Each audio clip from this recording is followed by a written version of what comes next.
എല്ലാവർക്കും നമസ്കാരം. ഞാൻ അശ്വിൻ. അങ്ങനെ ഒരുപാട് നാളത്തെ കാത്തിരിപ്പിന് ശേഷം മലൈക്കോട്ടെ വാലിബൻ റിലീസായിരിക്കുകയാണ്. പടം കണ്ടവർ തീർച്ചയായിട്ടും അഭിപ്രായം രേഖപ്പെടുത്തുക. അപ്പോൾ ഞാൻ കണ്ടു, ഞാൻ അതിനെ പറ്റിയുള്ള അഭിപ്രായം പറയുന്നില്ല, കാരണം നമ്മുടെ മേഖലയല്ലല്ലോ ഫിലിം റിവ്യൂ എന്നുള്ളതല്ലേ. പക്ഷെ നമ്മളൊരു സിനിമ ഇറങ്ങുമ്പോഴേക്കും അതുമായി ബന്ധപ്പെട്ട് എന്തെങ്കിലും റിയൽ സ്റ്റോറീസ് ചെയ്യാറുണ്ടല്ലേ. എനിക്ക് മലൈക്കോട്ടെ വാലിബനി എന്നൊരു റിയൽ സ്റ്റോറി ഞാൻ പറയുന്നില്ല, പക്ഷേ ഈ ഒരു ടൈറ്റിൽ, ഈ ഒരു പേര് അനൗൺസ് ചെയ്തപ്പോൾ, അല്ലെങ്കിൽ ആ മോഹൻലാലിൻ്റെ ആ ഒരു ട്രെയിലറിൽ നമ്മൾ കഥാപാത്രത്തെയൊക്കെ കണ്ടപ്പോൾ തന്നെ ഞാൻ ചെയ്യണം എന്ന് വിചാരിച്ചൊരു വീഡിയോ ആണ് വീരപാണ്ഡ്യ കട്ടബൊമ്മൻ. മലൈക്കോട്ടെ വാലിബൻ, വീരപാണ്ഡ്യ കട്ടബൊമ്മൻ, രണ്ടും പവർഫുൾ പക്ഷെ ഒരു കുറച്ച് വ്യത്യസ്തമായിട്ടുള്ള പേരാണല്ലേ. ഇന്ന് നമ്മൾ സംസാരിക്കാൻ പോകുന്നത് ഇതിഹാസങ്ങൾ രചിച്ച, ബ്രിട്ടീഷുകാർക്കെതിരെ സധൈര്യം പോരാടിയ വീരപാണ്ഡ്യ കട്ടബൊമ്മനെ പറ്റിയിട്ടാണ്. ഒരുപക്ഷെ നമ്മൾ ചരിത്രത്തിൽ ബ്രിട്ടീഷുകാർക്കെതിരെ സമരം ചെയ്ത സ്വാതന്ത്ര്യ സമര സേനാനികളെ പറ്റി പഠിക്കുമ്പോൾ ഇദ്ദേഹത്തിന്റെ പേരൊക്കെ എത്രത്തോളം നിങ്ങൾ പഠിച്ചിട്ടുണ്ട്? അല്ലെങ്കിൽ തന്നെ സൗത്ത് ഇന്ത്യൻ കിങ്ഡംസിനെ പറ്റിയിട്ട്, ഇപ്പോൾ ചേരന്മാർ, ചോഴന്മാർ, പാണ്ഡ്യന്മാർ, നമ്മുടെ പഴശ്ശിരാജ, ഇവിടുത്തെ കേരളത്തിലുണ്ടായിരുന്ന രാജവംശങ്ങൾ ഒന്നും നമ്മൾ പഠിച്ചിട്ടില്ല. ഫുള്ള് നമ്മൾ മെയിനായിട്ട് നോർത്തിനെ ബേസ് ചെയ്താണ് എപ്പോഴും നമ്മുടെ ഹിസ്റ്ററി വരുന്നതല്ലേ. അതുകൊണ്ട് തന്നെ നമുക്ക് ഇവരെ പറ്റിയിട്ടൊക്കെ സംസാരിക്കേണ്ടിയിരിക്കുന്നു. അപ്പോൾ ഇന്ന് നമ്മൾ സംസാരിക്കാൻ പോകുന്നത് വീരപാണ്ഡ്യ കട്ടബൊമ്മനെ പറ്റിയിട്ടാണ്. വീരപാണ്ഡ്യ കട്ടബൊമ്മൻ ജനിക്കുന്നത് വർഷം 1760 ജനുവരി 3-ാം തീയതി പാഞ്ചാലം കുറിച്ചിയിലാണ്. മുഴുവൻ പേര് ഭീമരാജ ജഗവീരപാണ്ഡ്യ സുബ്രഹ്മണ്യ കട്ടബൊമ്മൻ. പിതാവ് ജഗവീര കട്ടബൊമ്മൻ, മാതാവ് അറുമുഖത്തമ്മാൾ. പിതാവായ ജഗവീര കട്ടബൊമ്മൻ മദ്രാസ് രാജാവിന് കീഴിലുള്ള പാളയങ്ങൾ എന്നറിയപ്പെടുന്ന 72 നാട്ടുരാജ്യങ്ങളിലെ 47ാമത് നാട്ടുരാജ്യമായ അഥവാ പാളയമായ അഴകിയ വീരപാണ്ഡ്യന്റെ ഭരണകർത്താവായിരുന്നു. ഇവിടെ നമ്മൾ പ്രധാനപ്പെട്ട ഒരു കാര്യം മനസ്സിലാക്കേണ്ടത്, വീരപാണ്ഡ്യ കട്ടബൊമ്മൻ എന്ന് ഒറ്റൊരാളെ മാത്രം വിളിക്കാൻ പറ്റുന്ന ഒന്നല്ല. ഈ ഒരു അഴകിയ വീരപാണ്ഡ്യപുരം ഭരിച്ചിരുന്ന ആ ഒരു തലമുറകളുണ്ടല്ലോ, അവരെല്ലാവരും അറിയപ്പെട്ടിരുന്നത് ഇതേ പേരിലാണ്. പക്ഷെ നമ്മളിവിടെ പറയുന്നത് അതിൽ ഏറ്റവും പേര് കേട്ട, ഏറ്റവും വീരശൂര പരാക്രമിയായിട്ട് ബ്രിട്ടീഷുകാർക്കെതിരെ യുദ്ധം ചെയ്ത ഭീമരാജ ജഗവീരപാണ്ഡ്യ സുബ്രഹ്മണ്യ കട്ടബൊമ്മനെ പറ്റിയിട്ടാണെന്ന് കൂടി ഓർമ്മിപ്പിക്കുകയാണ്. ഈ കട്ടബൊമ്മന് 4 സഹോദരങ്ങൾ കൂടെ ഉണ്ടായിരുന്നു. അതിൻ്റെ അകത്ത് വളരെ ഫേമസ് ആയിട്ടുള്ള ഒരാളാണ് ഊമത്തുരൈ. അദ്ദേഹത്തിന് സംസാരശേഷി ഇല്ലായിരുന്നു, പക്ഷേ യുദ്ധങ്ങളിലും കട്ടബൊമ്മനെ പോലെ തന്നെ വീരശൂര പരാക്രമിയായിരുന്നു. 16ാം നൂറ്റാണ്ടിലാണ് വിജയനഗര സാമ്രാജ്യം തകരുന്നത്. ആ ഒരു തകർച്ചയോട് കൂടിയിട്ട് തമിഴ്നാട്ടിലെ അവരുടെ സമാന്തര രാജ്യങ്ങൾ സ്വതന്ത്രമാകുകയായിരുന്നു. പാണ്ഡ്യരാജ്യം അന്ന് ഭരിച്ചിരുന്നത് മധുരയിലെ നായ്ക്കന്മാരായിരുന്നു. അവർ രാജ്യത്തെ 72 പാളയങ്ങളാക്കി തിരിക്കുകയാണ്. ആ പാളയങ്ങളിൽ പ്രാദേശികമായിട്ടുള്ള ഭരണകർത്താക്കളെ നാട്ടുരാജാക്കന്മാരായിട്ട് പ്രഖ്യാപിക്കുകയാണ്, വാഴ്ത്തുകയാണ്. ഈ നാട്ടുരാജാക്കന്മാരെ വിളിച്ചിരുന്നത് പാളയക്കാരൻ എന്നുള്ളതായിരുന്നു. ഇവർക്ക് രാജ്യഭരണത്തിനും നികുതി പിരിക്കാനും ക്രമസമാധാന പാലനത്തിനും നിയമവ്യവസ്ഥ പരിപാലിക്കാനും പ്രാദേശിക കോടതികൾ നടത്തുവാനും യുദ്ധത്തിനായി സദാ ഒരു സേനയെ സജ്ജമാക്കാനുമുള്ള അധികാരവും മദ്രാസ് രാജാവ് ഇവർക്ക് പതിച്ചു നൽകിയാണ്. വർഷം 1736 മറ്റൊരു സംഭവം നടക്കുന്നത്. അന്ന് ആർക്കോട്ടിലെ ചന്ദ സാഹിബ് മധുരയിലെ അവസാനത്തെ രാജ്ഞിയെ ചതിച്ചുകൊണ്ട് അധികാരം നേടിയെടുക്കുകയാണ്. ഒരു ചതിയിലൂടെ മാത്രമായിരുന്നു അദ്ദേഹത്തിന് അധികാരം നേടിയെടുക്കാൻ സാധിച്ചിട്ടുണ്ടായിരുന്നത്. പക്ഷേ ചതിച്ച് നേടിയത് കൊണ്ടോ എന്തോ ആ ഒരു അധികാരം അധിക നാൾ നിന്നില്ല. ആർക്കോട്ടിലെ നവാബ് ചന്ദ സാഹിബിനെ വളരെ പ്രസിദ്ധമായിട്ടുള്ള കർണാട്ടിക് യുദ്ധത്തിലൂടെ യുദ്ധം ചെയ്ത് തോൽപ്പിച്ച് അധികാരം പിടിച്ചെടുക്കാനുണ്ടായത്. അങ്ങനെ മദ്രാസ് രാജ്യം മുഴുവനായിട്ടും ആർക്കോട്ട് സാമ്രാജ്യത്തിന്റെ കീഴിൽ വരികയാണ്. പക്ഷേ ഈ 72 പാളയക്കാരന്മാരുണ്ടായിരുന്നല്ലോ, അവർ ഈ ഒരു അധികാര മാറ്റത്തിൽ അത്രത്തോളം തൃപ്തരല്ലായിരുന്നു. അവർക്ക് ഈ ഒരു അധികാരമാറ്റം അത്ര പെട്ടെന്ന് അങ്ങോട്ട് ഉൾക്കൊള്ളാൻ പറ്റുന്നില്ലായിരുന്നു. ഈ കാര്യം വ്യക്തമായിട്ട് ആർക്കോട്ട് നവാബിന് മനസ്സിലാക്കിയാണ്. പക്ഷെ അദ്ദേഹം മുൻകൈ എടുത്തുകൊണ്ട് ഈ ഒരു പാളയക്കാരന്മാരുമായിട്ട് ചർച്ചകൾ നടത്താനോ അവരുമായിട്ട് ലോഹ്യത്തിൽ പോകാനോ യാതൊരുവിധ ഉദ്ദേശം അദ്ദേഹത്തിന് ഇല്ലായിരുന്നു. അദ്ദേഹം ശ്രദ്ധ കൊടുത്തിട്ടുണ്ടായിരുന്നത് പുതിയ കോട്ടകൾ നിർമ്മിക്കാനും പുതിയ കെട്ടിടങ്ങൾ നിർമ്മിക്കാനും ഒക്കെ ആയിരുന്നു. തങ്ങളെ വിശ്വാസത്തിലെടുക്കാതെയുള്ള നവാബിന്റെ ഈ പ്രവൃത്തി 72 പാളയക്കാരന്മാരെയും അതോടൊപ്പം ഈ ഗോത്ര വിഭാഗത്തിൽപ്പെടുന്ന രാജാക്കന്മാരെയും ഒക്കെ അപ്പാടെ ചൊടിപ്പിക്കുകയാണ്. ഒരു മുസ്ലിം രാജാവിന് കീഴിൽ, ഒരു മുസ്ലിം ഭരണത്തിന് കീഴിൽ സാമന്തന്മാരായിട്ട് ഒതുങ്ങിക്കൂടാനായിട്ട് ഈ നാട്ടുരാജാക്കന്മാർക്ക് ഒട്ടും തന്നെ താല്പര്യമില്ലായിരുന്നു. ഇതിനോടുള്ള ഒരു പ്രതിഷേധമായിട്ടാണ് ഈ 72 പാളയക്കാരന്മാരും അഥവാ നാട്ടുരാജാക്കന്മാരും ഇത്രയും നാളും മദ്രാസ് രാജാവിന് കൊടുത്തു പോകുന്ന ഒരു ടാക്സ് ഉണ്ടായിരുന്നു. ഇവര് രാജാവിന് നികുതി കൊടുക്കുമായിരുന്നു. ആ നികുതി ഇവരെ കൊടുക്കാതെ വരികയാണ്. ഇനി കൊടുക്കുന്നില്ല എന്ന് ഈ 72 പാളയക്കാരന്മാരും കൂടി ആലോചിച്ച് തീരുമാനിക്കുകയാണ്. ആ ഒരു ടാക്സിൽ നിന്നാണ് ഈ രാജാവിന് കോട്ട കെട്ടാനുള്ള പണവും വലിയൊരു സൈന്യമുണ്ടല്ലോ, ഈ സൈന്യത്തെ തീറ്റിപ്പോറ്റാനും അവർക്ക് ശമ്പളം കൊടുക്കാനുള്ള ചിലവൊക്കെ വേണ്ടേ, അതൊക്കെ ഈ ഒരു ടാക്സ് ആയിരുന്നു പ്രധാനപ്പെട്ട ഒരു വരുമാന സ്രോതസ്. പക്ഷേ അത് നിലച്ചോടുകൂടിയിട്ട് ഈ ഒരു ആർക്കോട്ടിലെ നവാബ് ആകപ്പാടെ പെടുകയാണ് ചെയ്തത്. അദ്ദേഹം ചെയ്ത കാര്യം എന്തെന്ന് പറഞ്ഞു കഴിഞ്ഞാൽ, അന്ന് ഈസ്റ്റ് ഇന്ത്യൻ കമ്പനി ഇവിടെ ഉണ്ടല്ലോ, ഈസ്റ്റ് ഇന്ത്യൻ കമ്പനിയിൽ നിന്നും വലിയൊരു ഭീമമായിട്ടുള്ള തുക കടമെടുക്കുകയാണ് ഉണ്ടായത്. എന്നാൽ അധികം താമസിയാതെ തന്നെ ഈ കടമെടുത്തിട്ടുള്ള ഭീമമായിട്ടുള്ള തുക തിരിച്ചു നൽകാൻ പറ്റാതെ വരികയാണ് ആർക്കോട്ടിലെ നവാബിന്. കാരണം വരുമാന സ്രോതസ്സുകൾ അദ്ദേഹത്തിന് നിലച്ചിട്ടുണ്ടായിരുന്നു അല്ലേ. അപ്പോൾ നമ്മുടെ നാട്ടിൽ ഇന്നും നിലനിൽക്കുന്ന സിസ്റ്റം പോലെ തന്നെയാണ്. നമ്മൾ ബാങ്കിൽ നിന്ന് കടമെടുത്തു, കടം തിരികെ കൊടുക്കാൻ പറ്റിയില്ലെങ്കിൽ നമ്മുടെ സ്ഥാപന ജംഗമ വസ്തുക്കൾ അവരങ്ങോട്ട് എടുക്കുമല്ലേ. അത് തന്നെയായിരുന്നു അവിടെയും സംഭവിച്ചിട്ടുണ്ടായിരുന്നത്. ഈസ്റ്റ് ഇന്ത്യൻ കമ്പനി ചോദിച്ചത് തമിഴ്നാടിന്റെ തെക്കേ മേഖലകളിൽ ഈ നികുതി പിരിക്കാനുള്ള അധികാരം അവർക്ക് കൊടുക്കണമെന്നുള്ളതാണ്. അങ്ങനെ നവാബിന് ഇത് സമ്മതിക്കേണ്ടി വരികയാണ്. അങ്ങനെ തമിഴ്നാടിന്റെ തെക്കേ മേഖലകളിൽ ഈസ്റ്റ് ഇന്ത്യൻ കമ്പനിയുടെ നികുതി പിരിവ് സമ്പ്രദായം, അവരുടെ നിയമങ്ങൾ നിലവിൽ വരികയാണ്. അതനുസരിച്ച് രാജ്യത്തിന്റെ ആഭ്യന്തര ഉൽപാദന മേഖല പൂർണ്ണമായിട്ടും ബ്രിട്ടീഷുകാർക്ക് കീഴിൽ വരികയാണ്. ഒരുപാട് പാളയക്കാരന്മാർ രാജശാസനം കേട്ട് നിസ്സഹായരായി ഈ ബ്രിട്ടീഷിന്, ഈസ്റ്റ് ഇന്ത്യൻ കമ്പനിക്ക് ടാക്സ് അടച്ചു പോകുന്നപ്പോഴേക്കും ജനങ്ങളുടെ അവസ്ഥ വളരെ ദയനീയമായിരുന്നു. അവരും ബ്രിട്ടീഷുകാർക്ക് ടാക്സ് അടയ്ക്കേണ്ടി വന്നു. അങ്ങനെ വളരെ കൊടും പട്ടിണിയിലും പരിവട്ടത്തിലുമായി അവിടുത്തെ സാധാരണക്കാരായിട്ടുള്ള ജനങ്ങൾ. 1750കളോടെ പല പാളയക്കാരന്മാരും, അതായത് നാട്ടുരാജാക്കന്മാരും ഈസ്റ്റ് ഇന്ത്യൻ കമ്പനിക്ക് നികുതി അടയ്ക്കാതിരിക്കുകയാണ്. അങ്ങനെ അടയ്ക്കാതിരുന്നവരെ ബ്രിട്ടീഷുകാർ, ഈസ്റ്റ് ഇന്ത്യൻ കമ്പനി എന്താ ചെയ്തെന്ന് നോക്കുവാണെങ്കിൽ, മുഹമ്മദ് യൂസഫ് ഖാൻ എന്ന് പറയുന്ന ഒരു ഒളിയാക്രമണ വിദഗ്ധനുണ്ട്. ഈ ഒരു വിദഗ്ധനെ ഉപയോഗിച്ചുകൊണ്ട് അവരെല്ലാം കാലപുരിക്ക് അയക്കുകയാണ്. അതായത് ഈ നാട്ടുരാജാക്കന്മാരെ പലതും തന്നെ ഈസ്റ്റ് ഇന്ത്യൻ കമ്പനി കൊന്നുകളയാനുണ്ടായത്. പിന്നീട് ചെയ്ത കാര്യം എന്താണ്? ഈ മുഹമ്മദ് യൂസഫ് ഖാൻ തങ്ങൾക്ക് ഒരു ഭീഷണി അയക്കാം. കാരണം ഒളിയാക്രമണ വിദഗ്ധനാണല്ലോ, എപ്പോഴാണ് എങ്ങനെയാണ് ആക്രമിക്കുക എന്നൊന്നും പറയാൻ പറ്റത്തില്ല. അപ്പോൾ നമുക്ക് നേരെ തിരിഞ്ഞേക്കാന്ന് കണ്ടുകൊണ്ട് തന്നെ ഈസ്റ്റ് ഇന്ത്യ ആർക്കോട്ട് സംയുക്ത സേന ഈ മുഹമ്മദ് യൂസഫ് ഖാനെയും കൂടെ കൊല്ലുകയാണ് ഉണ്ടായത്. വർഷം 1790 ഫെബ്രുവരി 2-ാം തീയതിയാണ്. അന്നാണ് കട്ടബൊമ്മൻ പരമ്പരയിലെ 5ാമനും മധുര നായ്ക്കരുടെ പാളയക്കാരനുമായിരുന്ന വീരപാണ്ഡ്യ കട്ടബൊമ്മൻ അഴകിയ വീരപാണ്ഡ്യപുരത്തിന്റെ പാളയക്കാരനായിട്ട്, അധികാരിയായിട്ട് നിയമനമേൽക്കുന്നത്. അതായത് ആ ദേശത്തിന്റെ രാജാവ്. അദ്ദേഹം ബ്രിട്ടീഷുകാർ ഏർപ്പെടുത്തിയിട്ടുള്ള നികുതിക്ക് വലിയ എതിരായിരുന്നു തുടക്കം മുതലേ. പക്ഷേ ഒരു ഭരണകർത്താവായ ശേഷം അദ്ദേഹം ജനങ്ങളിലേക്ക് കൂടുതൽ ഇറങ്ങിച്ചെല്ലുകയാണ്.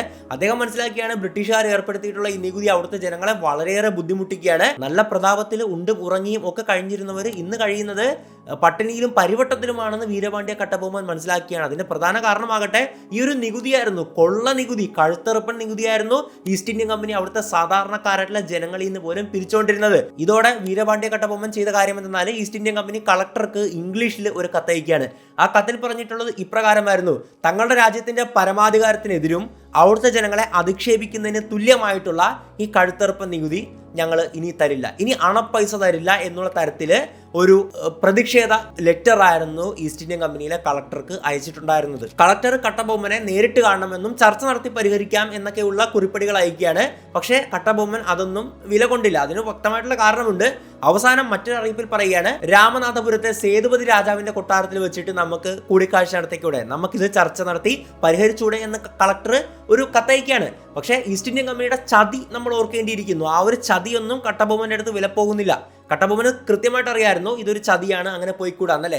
പക്ഷേ സേതുപതി രാജാവിന്റെ കൊട്ടാരത്തിലേക്കാണ് എന്നുള്ളത് കൊണ്ട് തന്നെ കട്ടബൊമ്മൻ പോവുകയാണ്. കട്ടബൊമ്മൻ കൃത്യമായിട്ട് വെൽ പ്ലാൻഡ് ആയിട്ട് തന്നെയാണ് പോകുന്നത്. ഒരു ആക്രമണം ഉണ്ടായി കഴിഞ്ഞു കഴിഞ്ഞാൽ കൃത്യമായിട്ട് പണി കൊടുക്കാൻ എന്നുള്ള ഉദ്ദേശത്തിൽ തന്നെയാണ് പോകുന്നത്. ബ്രിട്ടീഷുകാർ ചർച്ചയ്ക്ക് വിളിച്ചിട്ട് അവരെ ചതിയിലൂടെ കൊല്ലുന്ന തന്ത്രമൊന്നും കട്ടബൊമ്മന്റെ അടുത്ത് വിലപ്പോയില്ല. ബ്രിട്ടീഷുകാർ അവരുടെ കൃത്യമായിട്ടുള്ള അജണ്ടകൾ പുറത്തെടുത്തു. അവരുടെ ചതി ഉണ്ടല്ലോ അത് പുറത്തെടുക്കാനുണ്ടായത്. പക്ഷേ കട്ടബൊമ്മൻ എന്തിനും തയ്യാറായി തന്നെയായിരുന്നു വന്നിട്ടുണ്ടായിരുന്നത്. ചർച്ചയ്ക്കിടെ ആക്രോശിച്ചുകൊണ്ട് ബ്രിട്ടീഷ് ഡെപ്യൂട്ടി കമാൻഡർ കട്ടബൊമ്മന് നേരെ ആയുധമെടുക്കുകയാണ് കട്ടബൊമ്മനെ ആക്രമിക്കാനായിട്ട്. പക്ഷേ പൊടുന്നനെ തന്നെ കട്ടബൊമ്മൻ ആ ബ്രിട്ടീഷ് ഡെപ്യൂട്ടി കമാൻഡറിന്റെ തല അരിഞ്ഞു വീഴ്ത്തുകയാണ് ഉണ്ടായത്. പിന്നീട് അവിടെ ഒരു യുദ്ധസമാനമായിട്ടുള്ള സാഹചര്യമായിരുന്നു നിലനിന്നിട്ടുണ്ടായിരുന്നത്. പക്ഷേ കട്ടബൊമ്മൻ വേഷപ്രച്ഛന്നരായിട്ട് തന്റെ പടയാളികളെ കൂടെ കൂട്ടിയിട്ടുണ്ടായിരുന്നു. അവരും ഒരുമിച്ച് തന്നെ ഈ ഒരു ബ്രിട്ടീഷുകാർക്കെതിരെ അവിടെ ഒരു യുദ്ധം, ചെറിയൊരു യുദ്ധം നടത്തിയാണ്. ഒരൊറ്റ പോറൽ പോലും ഏൽക്കാതെ വീരപാണ്ഡ്യ കട്ടബൊമ്മനും സൈന്യവും തിരികെ കൊട്ടാരത്തിലേക്ക് എത്തുകയാണ് ഉണ്ടായത്. പക്ഷെ ഇതിന്റെ ഇടയിൽ ഒരു കാര്യം സംഭവിച്ചത്, കട്ടബൊമ്മന്റെ പടത്തലവനായിട്ടുള്ള ധനപതി പിള്ളയെ ബ്രിട്ടീഷുകാർ കസ്റ്റഡിയിലാക്കിയാണ് ഉണ്ടായത്. എന്തായാലും കട്ടബൊമ്മന്റെ കൈകൊണ്ട് ബ്രിട്ടീഷ് ഡെപ്യൂട്ടി കമാൻഡറിന്റെ ഒരു മരണം എന്ന് പറയുന്നത് ഈസ്റ്റ് ഇന്ത്യൻ കമ്പനിയെ സംബന്ധിച്ചിടത്തോളം അവരുടെ മുഖത്തേറ്റ വലിയൊരു തിരിച്ചടിയായിരുന്നു. പക്ഷെ അവർ ഈ ഒരു സംഭവത്തെ വളരെ പക്വപരമായിട്ടായിരുന്നു കൈകാര്യം ചെയ്തിട്ടുണ്ടായിരുന്നത്. പെട്ടെന്ന് തന്നെ ഈ ഒരു വീരപാണ്ഡ്യ കട്ടബൊമ്മനെതിരെ യുദ്ധമൊന്നും പ്രഖ്യാപിച്ചില്ല. അതിന്റെ കാരണം എന്താണെന്നറിയാവോ? അതായത് ഈ സംഭവം ഇന്ത്യ മഹാരാജ്യത്ത് പാട്ടായി കഴിഞ്ഞു കഴിഞ്ഞാൽ കൂടുതൽ ജനങ്ങൾ ഈസ്റ്റ് ഇന്ത്യൻ കമ്പനിക്കെതിരെ രംഗത്ത് വരും. കാരണം അവർക്ക് ഈസ്റ്റ് ഇന്ത്യൻ കമ്പനിക്കെതിരെ പ്രതിഷേധിക്കാനുള്ള ഒരു ധൈര്യമായിരിക്കും ഈ ഒരു സംഭവം പകർന്നു കൊടുക്കുന്നതല്ലേ. ആ ഒരു പേടി ഈസ്റ്റ് ഇന്ത്യൻ കമ്പനിക്ക് ഉണ്ടായിരുന്നു. അതുകൊണ്ട് തന്നെ അവർ ഈ സംഭവം അധികം പുറത്തറിയാതെ തന്നെ സൂക്ഷിക്കാനുണ്ടായത്. ഈ ഒരു സംഭവത്തിന്റെ അന്വേഷണവുമായി ബന്ധപ്പെട്ട് ഈസ്റ്റ് ഇന്ത്യൻ കമ്പനിയിലെ ഗവർണറായിട്ടുള്ള ഗവർണർ ജാക്സനെ കമ്പനി സസ്പെൻഡ് ചെയ്യാനുണ്ടായത്. അതോടൊപ്പം വീരപാണ്ഡ്യ സൈന്യത്തിന്റെ പടത്തലവനായിട്ടുള്ള ധനപതി പിള്ളയെ മോചിപ്പിക്കുകയാണ് ചെയ്തത്. വർഷം 1799 പുതിയ കളക്ടർ അധികാരത്തിൽ വരികയാണ് ഈസ്റ്റ് ഇന്ത്യൻ കമ്പനിയിൽ. അപ്പോൾ ആ ഒരു കളക്ടർ കട്ടബൊമ്മനെ ചർച്ചയ്ക്കായിട്ട് വിളിക്കുകയാണ്. പക്ഷെ അപ്പോഴും കട്ടബൊമ്മൻ ആ ഒരു ചർച്ച നിരസിക്കാനുണ്ടായത്. കട്ടബൊമ്മൻ കൊടുത്ത മറുപടി എന്തെന്നാൽ, ഞങ്ങളുടെ രാജ്യം അതീവ വരൾച്ചയിലൂടെ പോയിരിക്കുകയാണ്. മാത്രമല്ല ജനങ്ങളൊക്കെ ഒരു നേരത്തെ ഭക്ഷണം കഴിക്കാൻ പോലും ബുദ്ധിമുട്ടിക്കൊണ്ടിരിക്കുകയാണ്. ഇനി അങ്ങോട്ട് ഒരിക്കലും തന്നെ ഞങ്ങൾ നികുതി തരാൻ പോകുന്നില്ല. മാത്രമല്ല അദ്ദേഹം മറ്റൊരു കണ്ടീഷൻ കൂടെ വയ്ക്കുകയാണ്. ഇത്രയും കാലം ഞങ്ങൾ തന്നിട്ടുള്ള നികുതി പണം ഉണ്ടല്ലോ നിങ്ങൾക്ക്, അത് ഞങ്ങൾക്ക് തിരിച്ചു തരികയും കൂടെ വേണമെന്ന് വീരപാണ്ഡ്യ കട്ടബൊമ്മൻ രേഖാമൂലം ഈസ്റ്റ് ഇന്ത്യൻ കമ്പനിയെ എഴുതി അറിയിച്ചു. കാര്യങ്ങൾ അത്ര പന്തിയല്ലെന്ന് കണ്ട ഈസ്റ്റ് ഇന്ത്യൻ കമ്പനി ചെയ്തത് അവർക്ക് ചതിയാണല്ലോ പ്രധാനം. അവർ ചെയ്ത കാര്യം എന്തെന്നാൽ വീരപാണ്ഡ്യപുരത്തിന്റെ അയൽ രാജ്യത്തെ രാജാവായിട്ടുള്ള ഇളയപ്പൻ പൊലികാറുമായിട്ട് സന്ധിയിൽ ഏർപ്പെടുകയാണ്. ഈ ഇളയപ്പൻ പൊലികാർ എന്ന് പറയുന്നത് ഈ വീരപാണ്ഡ്യ കട്ടബൊമ്മനുമായിട്ട് ശത്രുതയുള്ള ഒരു വ്യക്തിയാണ്. ശത്രുവിന്റെ ശത്രു മിത്രം എന്നുള്ള രീതി തന്നെയാണ് ഇവിടെ ഈസ്റ്റ് ഇന്ത്യൻ കമ്പനി പ്രയോഗിച്ചിട്ടുണ്ടായിരുന്നത്. അതിർത്തി തർക്കങ്ങൾ ഈ രണ്ട് രാജ്യങ്ങൾക്കിടയിൽ, നാട്ടുരാജ്യങ്ങൾക്കിടയിൽ പതിവായിരുന്നു. അതുകൊണ്ട് തന്നെ എപ്പോഴും ചില തർക്കങ്ങളും ചെറിയ കലാപങ്ങളും ഒക്കെ ഈ രണ്ട് നാട്ടുരാജ്യങ്ങൾക്കിടയിൽ നിലനിന്നിട്ടുണ്ടായിരുന്നു.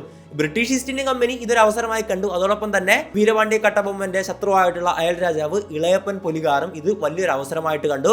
പെട്ടെന്ന് തന്നെ ഇരു നാട്ടുരാജ്യങ്ങൾക്കിടയിലും വലിയൊരു യുദ്ധം പൊട്ടിപ്പുറപ്പെടുകയാണ് ഉണ്ടായത്. ഇത് കൂടാതെ തന്നെ മറ്റുള്ള നാട്ടുരാജ്യങ്ങളിലെ ജനങ്ങളുണ്ടല്ലോ, അവർക്ക് ഈ സംഭവം അറിയണം. അതായത് വീരപാണ്ഡ്യ കട്ടബൊമ്മന്റെ രാജ്യത്തെ ജനങ്ങളൊന്നും ബ്രിട്ടീഷുകാർക്ക് നികുതി കൊടുക്കാറില്ല, നമ്മുടെ രാജാവിന്റെ കഴിവുകേട് കൊണ്ടാണ് നമുക്ക് ബ്രിട്ടീഷുകാർക്ക് നികുതി കൊടുക്കേണ്ടി വരുന്നത് എന്നൊരു സംസാരം ഈ ജനങ്ങൾക്കിടയിൽ പടരുകയാണ്. അത് അവിടുത്തെ രാജാക്കന്മാരും അറിയുന്നുണ്ട്. അങ്ങനെ മറ്റ് രാജ്യങ്ങളിലെ രാജാക്കന്മാരുടെ കൂടെ കണ്ണിലെ കരടായിട്ട് മാറുകയാണ് വീരപാണ്ഡ്യ കട്ടബൊമ്മൻ. അവരും എല്ലാവരും തന്നെ വീരപാണ്ഡ്യ കട്ടബൊമ്മനെതിരെ തിരികെയാണ്. കാരണം സ്വന്തം രാജ്യത്തെ ജനങ്ങൾ അവിടുത്തെ രാജാവിനെ പുച്ഛിച്ചുകൊണ്ട് വീരപാണ്ഡ്യ കട്ടബൊമ്മനെ വാഴ്ത്തുകയാണ്. ഏതെങ്കിലും രാജാവിനെ പിടിക്കുകയോ ഇല്ല. അപ്പോൾ അവരും വീരപാണ്ഡ്യ കട്ടബൊമ്മനെ ഒതുക്കാനുള്ള തന്ത്രങ്ങൾ മെനയുകയാണുണ്ടായത്. അതായത് ഒരേ സമയം തന്നെ വീരപാണ്ഡ്യ കട്ടബൊമ്മൻ ഈസ്റ്റ് ഇന്ത്യൻ കമ്പനിയുടെയും പാളയക്കാരന്മാരുടെയും ശത്രുവായിട്ട് മാറുകയാണ്. ഇവർ രണ്ടുപേരും തന്നെ കട്ടബൊമ്മനെയും അദ്ദേഹത്തിന്റെ രാജ്യത്തെയും ഒളിയാക്രമണത്തിലൂടെയും മിന്നലാക്രമണത്തിലൂടെയും ഒക്കെ ആക്രമിക്കാനുണ്ടായത്. പലപ്പോഴും മഹാഭാരതത്തിൽ ശിഖണ്ഡിയെ മുൻനിർത്തി യുദ്ധം ചെയ്ത പോലെ തന്നെയുള്ള ഒരു രീതിയായിരുന്നു ഈസ്റ്റ് ഇന്ത്യൻ കമ്പനി ഇവിടെ മുന്നോട്ട് വെച്ചത്. കാരണം അവർ ഈ പാളയക്കാരന്മാരെ, മറ്റ് നാട്ടുരാജാക്കന്മാരെ പ്രകോപിപ്പിച്ചുകൊണ്ട് അവൻ പ്രശ്നക്കാരനാണ് അന്ന് പറഞ്ഞിട്ട് ഒരു ചതിയിലൂടെ അവരെ മാനിപ്പുലേറ്റ് ചെയ്തുകൊണ്ടായിരുന്നു ഈ വീരപാണ്ഡ്യനെതിരെ യുദ്ധം ചെയ്തിട്ടുണ്ടായിരുന്നത്. വർഷം 1799 പകുതിയോട് കൂടിയിട്ട് ഈസ്റ്റ് ഇന്ത്യൻ കമ്പനി വീരപാണ്ഡ്യ കട്ടബൊമ്മനെതിരെ ഒരു തുറന്ന യുദ്ധത്തിന് പ്രഖ്യാപനം നടത്തുകയാണ്. ഈ സമയത്താണ് ബ്രിട്ടീഷുകാർ ടിപ്പു സുൽത്താനെ വധിക്കുന്നത് അല്ലേ. ഇത് വീരപാണ്ഡ്യ കട്ടബൊമ്മന് ഒരു തിരിച്ചടിയായി മാറുകയായിരുന്നു. അതെങ്ങനെയാണ് തിരിച്ചടിയായി മാറിയത് എന്നായിരിക്കും നിങ്ങൾ ചിന്തിക്കുന്നത് അല്ലേ. ടിപ്പു സുൽത്താനെതിരെ യുദ്ധം ചെയ്യാനായിട്ട് ബ്രിട്ടീഷുകാർ അവരുടെ സൈന്യത്തെ അത്രത്തോളം സജ്ജമാക്കിയിട്ടുണ്ടായിരുന്നു. ആ ഒരു ഊർജത്തിലായിരുന്നു. ആ ഒരു സൈന്യം എന്ന് പറയുന്നത് എല്ലാ മേഖലയിൽ നിന്നുമുള്ള സൈന്യത്തെ ഒരേ തരത്തിൽ വിന്യസിപ്പിച്ചുകൊണ്ടുള്ള ഒരു യുദ്ധമായിരുന്നു ടിപ്പു സുൽത്താനെതിരെ നടത്തിയിട്ടുണ്ടായിരുന്നത്. അതുകൊണ്ട് തന്നെ ഈ വീരപാണ്ഡ്യ കട്ടബൊമ്മനെതിരെ യുദ്ധം ചെയ്യാനായിട്ട് പ്രത്യേകിച്ച് ആ സൈന്യത്തെ എല്ലാം കൂടെ സമന്വയിപ്പിക്കാനുള്ള സമയമൊന്നും അവർക്ക് വേണ്ടിയിരുന്നില്ല. അവിടെ യുദ്ധം കഴിഞ്ഞിട്ട് നേരെ അടുത്തതായിട്ട് കട്ടബൊമ്മനെ ആക്രമിക്കാനായിട്ട് ആ ഒരു മൊത്തം ആർമിക്കും നിർദ്ദേശം കൊടുക്കുകയാണ്. സൈന്യത്തിന്റെ കമാൻഡറായിട്ടുണ്ടായിരുന്നത് മേജർ ബെന്നർമാൻ ആയിരുന്നു. അദ്ദേഹം കട്ടബൊമ്മനെ ഒരു കത്തയക്കുകയാണ്, പാളയംകോട് വെച്ച് കൂടിക്കാഴ്ച നടത്തണം, ഞങ്ങൾക്ക് നിങ്ങളെ കാണണമെന്നുള്ളത്. അതോടൊപ്പം തന്നെ മറ്റ് പാലിയക്കാരന്മാർക്ക് നിർദ്ദേശം കൊടുത്തു, മറ്റ് നാട്ടുരാജാക്കന്മാർക്ക് നിർദ്ദേശം കൊടുക്കുകയാണ്, നിങ്ങൾ ആരും തന്നെ കട്ടബൊമ്മനെ സപ്പോർട്ട് ചെയ്യരുത്. അങ്ങനെ സപ്പോർട്ട് ചെയ്ത് കഴിഞ്ഞ് കഴിഞ്ഞാൽ നിങ്ങൾക്കെതിരെയും ഞങ്ങൾ യുദ്ധം ചെയ്യും, നിങ്ങളെ വകവരുത്തും എന്നും പറഞ്ഞുകൊണ്ട് ഈ നാട്ടുരാജാക്കന്മാരെ കൂടെ ഭീഷണിപ്പെടുത്തുകയാണ്. കട്ടബൊമ്മ പക്ഷേ ഈ പാളയംകോട് കൂടിക്കാഴ്ച നടത്താൻ വന്നില്ലായിരുന്നു. അങ്ങനെ ബാനർമാനും സൈന്യവും പാഞ്ചാലംകുറിച്ചിയിലേക്ക് മാർച്ച് ചെയ്യുകയാണ്. അതായത് കട്ടബൊമ്മന്റെ സാമ്രാജ്യത്തിലേക്ക് അവർ നടന്നു നീങ്ങിയാണ്, ആ ഒരു കോട്ടയും കട്ടബൊമ്മനെയും ഒക്കെ ആക്രമിക്കാനായിട്ട്. കട്ടബൊമ്മൻ തൊട്ടും തന്നെ പ്രതീക്ഷിച്ചിട്ടുണ്ടായിരുന്നില്ല. ഒരു തുറന്ന യുദ്ധം ഒരിക്കലും അദ്ദേഹം എക്സ്പെക്ട് ചെയ്തിട്ടില്ലായിരുന്നു. പെട്ടെന്ന് തന്നെ അവിടെ വലിയ ആക്രമണങ്ങൾ ഈ ഒരു ഈസ്റ്റ് ഇന്ത്യൻ കമ്പനി ബ്രിട്ടീഷ് സൈന്യം നടത്തുകയാണ്. മന്ത്രിയായിട്ടുള്ള വെള്ളത്തേവനും പടത്തലവനായിട്ടുള്ള ധനപതി പിള്ളയും അവിടുന്ന് പലായനം ചെയ്യുകയാണ്. കാരണം രക്ഷയിൽ അത്രത്തോളം വലിയൊരു സൈന്യമാണ് കോട്ട വളഞ്ഞിരിക്കുന്നത്, മരണം സുനിശ്ചിതമാണെന്ന് അവർക്കറിയാം. പക്ഷെ അപ്പോഴും കട്ടബൊമ്മന്റെ സഹോദരനായിട്ടുള്ള സംസാരശേഷിയില്ലാത്ത ഊമത്തുരൈ അവർക്കെതിരെ യുദ്ധം ചെയ്തുകൊണ്ടേയിരുന്നു. ഈ രക്ഷപ്പെട്ട ധനപതി പിള്ളയുണ്ടല്ലോ, ധനപതി പിള്ളയെ ബ്രിട്ടീഷുകാർ, അതോടൊപ്പം ധനപതി പിള്ളയെ മറ്റൊരുപാട് സൈന്യത്തിലുണ്ടായിരുന്നു കട്ടബൊമ്മന്റെ സൈന്യത്തിലെ പ്രധാനികളെയും ഒക്കെ തന്നെ ബ്രിട്ടീഷുകാർ പിടികൂടുകയാണ്. എങ്ങനെയാണ് പിടികൂടിയെന്ന് പറഞ്ഞു കഴിഞ്ഞാൽ മറ്റൊരു നാട്ടുരാജാവിന്റെ ഒറ്റൽ മൂലമാണ്. എട്ടയപുരത്തിന്റെ നാട്ടുരാജാവായിട്ടുള്ള എട്ടപ്പൻ ഒറ്റയാണ് ഇവർ ഇന്ന സ്ഥലത്തേക്കാണ് പോയിരിക്കുന്നത്. അദ്ദേഹത്തിന് അറിയാം, അദ്ദേഹത്തിന് നാട്ടുരാജ്യങ്ങളെ പറ്റിയിട്ടും ഒളിവ് കേന്ദ്രങ്ങളെ പറ്റിയിട്ടൊക്കെ വലിയ വിവരം ഉണ്ടായിരുന്നു. മാത്രമല്ല അദ്ദേഹത്തിന്റെ സൈന്യം പലയിടത്തും പരിശോധനകൾ നടത്തുന്നുണ്ടായിരുന്നു. അങ്ങനെ ഒരു നാട്ടുരാജാവ് തന്നെ, എട്ടപ്പൻ എന്ന നാട്ടുരാജാവ് പറയുകയാണ്, ഇന്ന സ്ഥലത്ത് ധനപതി പിള്ളയും മറ്റ് സൈന്യാംഗങ്ങളും ഉണ്ടെന്ന് പറയുകയാണ്. ബ്രിട്ടീഷുകാർ അവരെ അവിടെ പോയി അറസ്റ്റ് ചെയ്ത് കൊണ്ടുവരികയാണ്. അവരെ എല്ലാം തന്നെ ബ്രിട്ടീഷുകാർ കഴുമരത്തിലേറ്റുകയാണ്, അഥവാ തൂക്കിക്കൊല്ലുകയാണ്. കൂടെയുള്ള എല്ലാവരും നഷ്ടപ്പെട്ടിരിക്കുന്നു. പടത്തലവൻ, മന്ത്രിമാർ, സൈന്യത്തിലെ പ്രധാനികൾ, താൻ ഇത്രയും കാലം സ്നേഹിച്ച് സഹോദരങ്ങളെ പോലെ കൊണ്ടുകിടന്ന ഒരുപാട് പേരെ എല്ലാം തന്നെ ബ്രിട്ടീഷുകാർ അറസ്റ്റ് ചെയ്ത് ജയിലിലടക്കുകയും തൂക്കിക്കൊല്ലുകയും ഒക്കെ ചെയ്യുകയാണ്. അപ്പോൾ അന്നത്തെ ഒരു സിസ്റ്റമായിരുന്നു ഒളിവിൽ പോയിട്ട് ശക്തി പ്രാപിച്ച് തിരികെ വരിക എന്നുള്ളതല്ലേ. അത് തന്നെയായിരുന്നു വീരപാണ്ഡ്യ കട്ടബൊമ്മൻ ചെയ്തത്. വീരപാണ്ഡ്യ കട്ടബൊമ്മൻ ഒളിവിൽ പോവുകയാണ് ഉണ്ടായത്. പല സ്ഥലങ്ങളിൽ നിന്ന് അദ്ദേഹം മാറി മാറി താമസിക്കുകയാണ്, പല കാടുകളിലും അദ്ദേഹം പോയിട്ട് താമസിക്കുകയാണ്. പക്ഷെ അങ്ങനെ വീണ്ടും അദ്ദേഹം പാഞ്ചാലംകുറിച്ചിയുടെ അടുത്തേക്ക് തിരികെ വരികയാണ്. അദ്ദേഹത്തിന് ഒരു ദുർവിധി വരികയാണ്. ദുർവിധിയായിട്ട് വന്നിട്ടുണ്ടായിരുന്നത് പുതുക്കോട്ടയിലെ രാജാവ് മുഖാന്തരമായിരുന്നു. പുതുക്കോട്ടை രാജാവായിട്ടുള്ള വിജയ രഘുനാഥ തൊണ്ടൈമാൻ, അദ്ദേഹം ബ്രിട്ടീഷുകാരുടെ സഖ്യമായിരുന്നു, ഈസ്റ്റ് ഇന്ത്യൻ കമ്പനിയായിട്ട് സഖ്യമുള്ളൊരു വ്യക്തിയായിരുന്നു ഈ പുതുക്കോട്ടை രാജാവ്. അദ്ദേഹം പാഞ്ചാലംകുറിച്ചിയിൽ വെച്ചിട്ട് ഈ വീരപാണ്ഡ്യ കട്ടബൊമ്മനെ കാണുകയാണ്. അദ്ദേഹം ഉടൻ തന്നെ ഈസ്റ്റ് ഇന്ത്യൻ കമ്പനിയെ വിവരം അറിയിക്കുകയാണ് ഇദ്ദേഹം ഇവിടെ ഉണ്ട് എന്നുള്ളത്. അങ്ങനെ ഈസ്റ്റ് ഇന്ത്യൻ കമ്പനി വീരപാണ്ഡ്യ കട്ടബൊമ്മനെ കയ്യോടെ പിടികൂടുകയാണുണ്ടായത്. അതേ വർഷം തന്നെ, അതായത് 1799 ഒക്ടോബർ 16 മേജർ ബന്നർമാന്റെ നേതൃത്വത്തിലുള്ള സൈന്യം വീരപാണ്ഡ്യ കട്ടബൊമ്മനെ കയത്താർ എന്ന് പറയുന്ന ഒരു സ്ഥലത്തേക്ക് കൊണ്ടുവരികയാണ്. അവിടെ ഈസ്റ്റ് ഇന്ത്യൻ കമ്പനി അദ്ദേഹത്തിന് വേണ്ടി കാത്തുവച്ചിട്ടുണ്ടായിരുന്നത് ഒരു കഴുമരമായിരുന്നു. അദ്ദേഹത്തോടൊപ്പം പലരും ഉണ്ടായിരുന്നു. സൈന്യത്തിൽ തന്നെ, ഈ സാമ്രാജ്യത്തിൽ തന്നെ പലരും ഉണ്ടായിരുന്നു. ജനങ്ങൾക്ക് മുമ്പിൽ വെച്ചുള്ള പരസ്യമായിട്ടുള്ള ഒരു വധശിക്ഷയായിരുന്നു അവിടെ നടപ്പിലാക്കാൻ പോകുന്നത്. കഴുമരത്തിലേക്ക് നടന്നു നീങ്ങുമ്പോഴും വീരപാണ്ഡ്യ കട്ടബൊമ്മന്റെ മുഖത്ത് യാതൊരുവിധ ഭയവും ഇല്ലായിരുന്നു. മറിച്ച് ബ്രിട്ടീഷുകാർക്കെതിരെ സധൈര്യം പോരാടിയതിന്റെ അഭിമാനം മാത്രമേ അദ്ദേഹത്തിന്റെ മുഖത്തുണ്ടായിരുന്നുള്ളൂ. നടന്നു നീങ്ങുന്ന വഴി എട്ടപ്പനെയും മറ്റ് തന്നെ ചതിച്ച നാട്ടുരാജാക്കന്മാരെയും, അതായത് പാളയക്കാരന്മാരെയും അദ്ദേഹം ഒരു വല്ലാത്തൊരു തുറിച്ചു നോട്ടം നോക്കിയിട്ടായിരുന്നു അങ്ങോട്ട് നടന്ന് നീങ്ങിയിട്ടുണ്ടായിരുന്നത്. അവസാനം അദ്ദേഹം തന്നെ ആ ഒരു കൊലക്കയറ് കഴുത്തിൽ പുഞ്ചിരിയോട് കൂടിയിട്ട് എടുത്തണിയുകയാണ് ഉണ്ടായത്. ബ്രിട്ടീഷുകാർ അദ്ദേഹത്തെ തൂക്കിക്കൊല്ലുകയാണ്. ഒരു വീരപുരുഷന്റെ മരണം, ഒരു ഇതിഹാസ നായകന്റെ അന്ത്യമായിരുന്നു അവിടെ സംഭവിച്ചിട്ടുണ്ടായിരുന്നത്. നമ്മൾ ഇന്ത്യക്കാർ ഒരിക്കലും മറക്കാൻ പാടില്ലാത്ത, ബ്രിട്ടീഷുകാർക്കെതിരെ സധൈര്യം പോരാടിയ തുടക്കകാലത്തല്ലേ, അതിനുശേഷമാണ് നമ്മൾ പല സ്വാതന്ത്ര്യ സമര സേനാനികളുടെ കഥ കേൾക്കുന്നത്. പക്ഷേ ആ ഒരു കാലത്ത് 1700-കളിൽ സധൈര്യം പോരാടിയ ഒരു വ്യക്തിയാണ് വീരപാണ്ഡ്യ കട്ടബൊമ്മൻ. പക്ഷേ എന്നിരുന്നാൽ നമ്മൾ കാര്യമായിട്ട് ഇദ്ദേഹത്തെ പറ്റി ഒന്നും പഠിച്ചിട്ടില്ല. സൗത്ത് ഇന്ത്യൻ രാജവംശങ്ങളെ പറ്റി പഠിച്ചിട്ടില്ല. ചോഴന്മാർ, പാണ്ഡ്യന്മാർ, ചേരന്മാർ, നമ്മുടെ കേരളത്തിലെ രാജാക്കന്മാർ, പഴശ്ശിരാജ, ഇവരെയൊന്നും പറ്റി നമ്മൾ പഠിച്ചിട്ടില്ല. ഇതാണ് നമ്മുടെ ചരിത്രം. അപ്പോൾ ഇദ്ദേഹത്തെ പറ്റിയിട്ടൊക്കെ കൂടുതലായിട്ട് അറിയാൻ ശ്രമിക്കുക. ഇദ്ദേഹത്തെ പറ്റിയിട്ട് നിങ്ങൾ അറിയണം എന്നുള്ളത് തന്നെയായിരുന്നു എൻ്റെ ഒരു ആഗ്രഹവും. അപ്പോൾ ഒരിക്കലും നമ്മൾ ഇന്ത്യക്കാരും തന്നെ ഈ ഒരു വീരപുരുഷനെ മറക്കാൻ പാടില്ല. അത് മാത്രമാണ് എനിക്ക് പറയാനുള്ളത്. മറ്റൊരു വീഡിയോയിൽ മറ്റൊരു വിഷയമായിട്ട് നമുക്ക് വീണ്ടും കാണാം. It's me Ashwin Madappally signing out.